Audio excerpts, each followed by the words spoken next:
Match number 23 sees the Lions travel to the Eden Gardens, Kolkata against Gujarat. Notwithstanding Mumbai's result a day before, these two teams at opposite ends of the points table. Kolkata having lost at home and Gujarat have lost just about everywhere. To look ahead to that game on ESPNcricinfo Match Day T20, Manu's played for Kolkata. Manu had a bad meal in Gujarat. We're not going to talk about Brad Hogg's encounter with kebabs in Rajkot. What we will talk about, boys, is this game, and it's big for Gujarat because their losing is a habit and they've developed it in this year's tournament. Let's go straight to match day match point number 1. We're talking about how Kolkata start their power play strategy, which I'm sure Aakash and Hogg, both having played for this franchise in different years, will just throw some light on.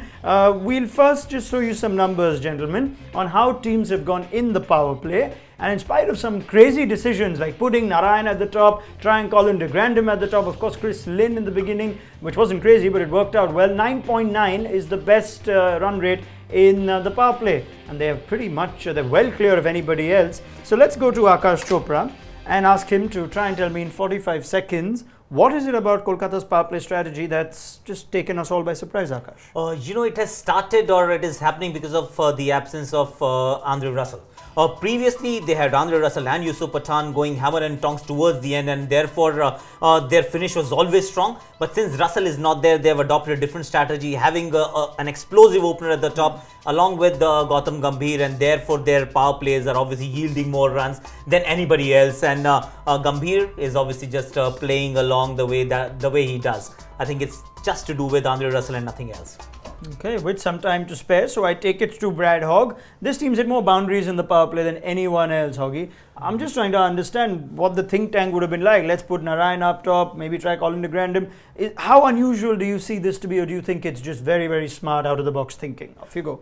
I think it's extremely smart. If you look at Gambhir's run rate or strike rate last year, it was 120. This year it's 140.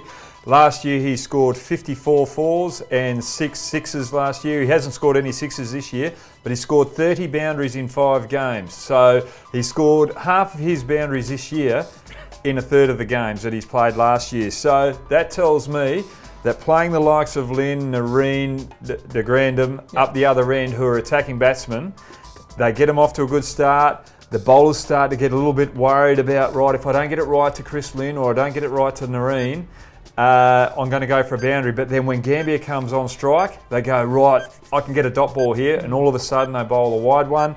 He gets cut for a boundary, or he gets clipped off his leg for 4. So I think it's very smart. I think it's extremely smart because it's freed up the Gambhir. Okay, well, let's see who they send out in that game against Gujarat.